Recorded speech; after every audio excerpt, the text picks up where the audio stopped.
प्रिय छात्रों नमस्कार। एनसीईआरटी फिजिक्स कक्षा 12वीं में आपका स्वागत है।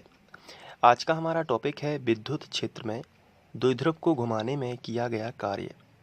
तो इससे रिलेटेड क्वेश्चन कुछ इस तरीके से आता है। एक समान विद्युत क्षेत्र में द्विध्रुव को घुमाने में किए गए कार्य की गणना कीजिए। तो द्विध्रुव को घुमाने में जो कार्य करना पड़ता है उसकी हम गणना करेंगे। तो क्वेश्चन के अनुसार ही हमें सबसे पहले एक समान विद्युत क्षेत्र की ज़रूरत होगी, जो कुछ इस तरीके से होता है। अब एक समान विद्युत क्षेत्र में हमें कोई द्विध्रुव रखना है। तो मैंने इसके पहले वीडियो में बताया था कि एक समान विद्युत क्षेत्र इस तरीके से होता है जब विद्युत बल रेखाएं एक दूसरे के समांतर होती हैं। अब इसमें हमें द्विध्रुव रखना है, यानी विद्युत द्विध्रुव। और विद्युत द्विध्रुव आप सभी जानते हैं जब दो बराबर किंतु विपरीत आवेश एक दूसरे से अल्प दूरी पर स्थित होते हैं। तो हम यहाँ पे एक द्विध्रुव रख देते हैं। तो इस तरीके से हमने एक द्विध्रुव रखा और इस पर +q और -q चार्ज है, जिसमें बीच की दूरी अल्प दूरी, जो कि जिसे हम अल्प दूरी भी बोलते हैं, वो कि यहाँ पे 2a रहेगी। अब इसके बाद इस क्वेश्चन को ध्यान से देखना है। इसमें हमसे पूछा गया है कार्य की गणना। तो कार्य का फॉर्मूला क्या होता है? तो कार्य का फॉर्मूला होता है बल गुणित विस्थापन। तो यहाँ पर हमें यदि कार्य ज्ञात करना है तो हमें बल पता होना चाहिए और विस्थापन पता होना चाहिए। तो हमें बल तो यहाँ पे पता है, इस पर लगता है बल आघूर्ण, जिसे हम टाउ से दर्शाते हैं, और वो हो जाएगा PE sin थीटा। अब आप कहेंगे कि ये कहाँ से आया? तो इसके बारे में हम लोग बल आघूर्ण की गणना पढ़ चुके हैं। तो वो टाउ बराबर PE sin थीटा आया था, जो आपको याद रखना है। टाउ का फॉर्मूला PE sin थीटा। और विस्थापन से मतलब है जब इसको हम घुमाएंगे तो विस्थापन होगा कोणीय विस्थापन। इसलिए हम यहाँ पे इस फॉर्मूले को करेक्ट करेंगे। कोणीय विस्थापन की जगह पर आपको लिखना पड़ेगा कोणीय विस्थापन, और बल की जगह पर लिखना पड़ेगा बल आघूर्ण।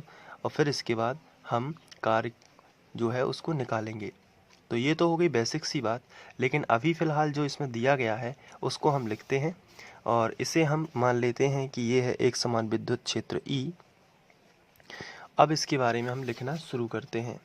हम लिखेंगे कि एक समान विद्युत क्षेत्र में कोई विद्युत द्विध्रुव रखा है जिसकी लंबाई 2a है। तो द्विध्रुव जब रखा है तो इस पर इस डायरेक्शन में QE बल लगेगा और इस डायरेक्शन में भी QE बल लगेगा। तो इससे एक बल युग्म आघूर्ण का निर्माण होगा। तो हम इस यहाँ पे वो बल युग्म आघूर्ण निकाल चुके हैं इसके पहले वाले वीडियो में, जो कि हमने निकाला था टाउ बराबर PE sin थीटा। तो चूंकि यहाँ पे हमें कार्य की गणना करनी है, इसलिए हम उसको डायरेक्ट यहाँ पे लिखेंगे।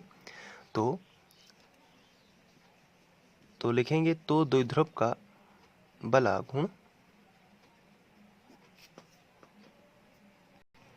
और ये होता है टाउ बराबर PE sin थीटा। इसको तो याद कर लीजिए आप टाउ के सीधे मान को। टाउ बराबर PE sin थीटा। अब हमें ये जो विद्युत द्विध्रुव है इसको घुमाने में किए गए कार्य की गणना करनी है। तो इसके लिए हम पहले विद्युत द्विध्रुव को मान लेते हैं कि अल्प कोण d थीटा से घुमाया जाता है। फिर उसके बाद हम इसे थीटा कोण से घुमाएंगे, लेकिन उसके पहले हम इसे अल्प कोण d थीटा से घुमाते हैं। तो छोटा सा कार्य होगा, तो हम यहाँ पे लिखेंगे और इसको हम पहले समीकरण 1 बना देते हैं। यहाँ पे हम लिखेंगे यदि विद्युत द्विध्रुव को अल्प कोण d थीटा से घुमाया जाए। तो जब भी हमें छोटी कोई भी चीज़ रखनी होती है अल्प, तो उसमें d लगा देते हैं। और पूरा कोण होगा यदि थीटा, तो अल्प कोण हम मानते हैं d थीटा। तो जब हम इस तरीके से घुमाएंगे तो किया गया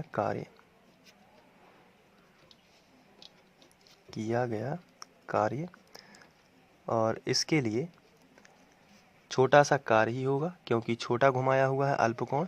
तो dw हम इसे मान लेते हैं, और कार्य बराबर होता है बल गुणित विस्थापन, लेकिन यहाँ पे होगा बल आघूर्ण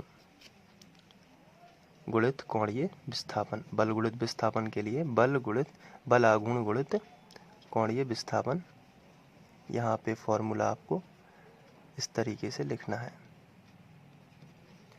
अब DW ज्यों का त्यों, बल आघूर्ण क्या होता है, PE साइन थीटा।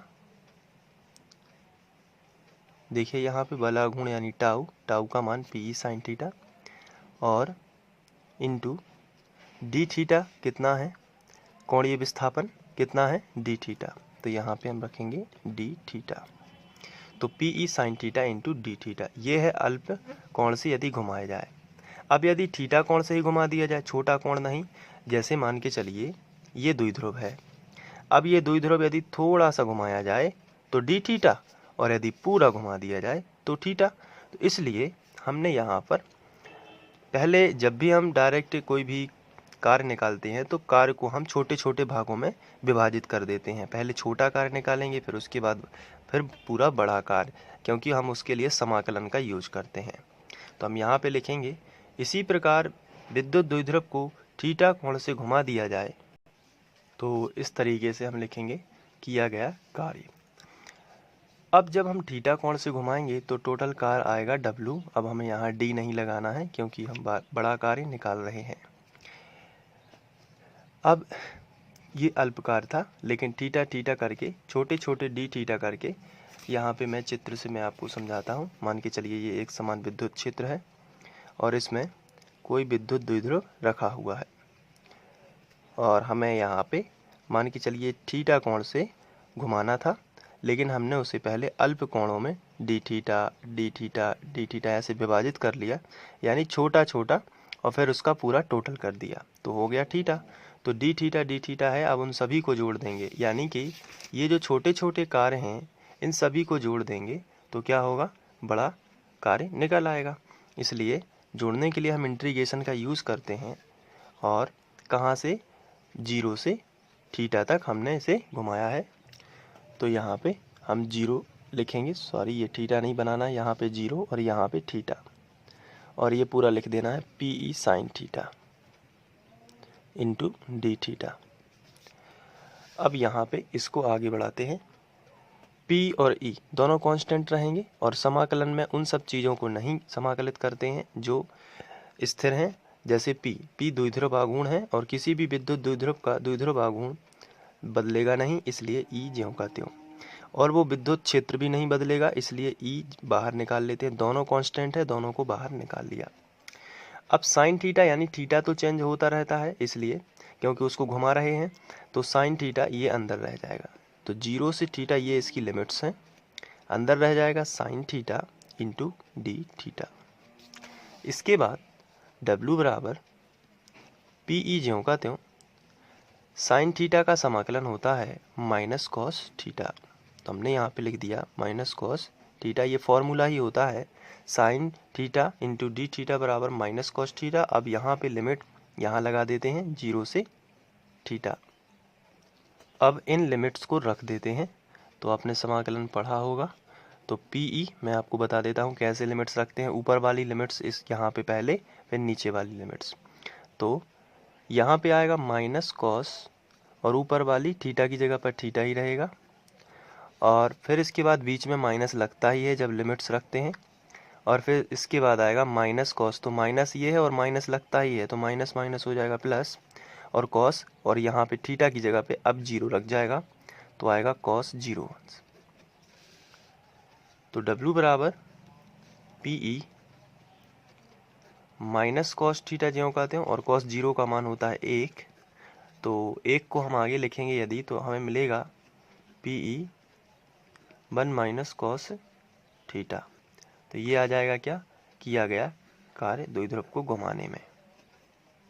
तो हम यहाँ पे लिखेंगे यही द्विध्रुव को घुमाने में किए गए कार्य का व्यंजक है, इस तरीके से। अब आपको मैं स्क्रीनशॉट दे देता हूँ ताकि आप अपने नोट्स में लिख पाएँ। तो ये है पहला शॉट, आप स्क्रीनशॉट लेके चित्र भी आपको इसी तरीके से बगल में बनाना है, और इसी तरीके से एग्ज़ाम में लिख के आना है। इसके बाद ये दूसरा है,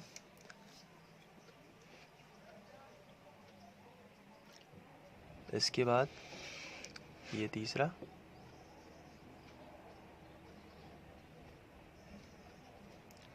और ये चौथा। आशा करता हूँ कि आप लोगों को ये समझ में आ गया होगा। Thank you. ये वीडियो आप free online coaching by Sandeep Khare के माध्यम से देख रहे थे।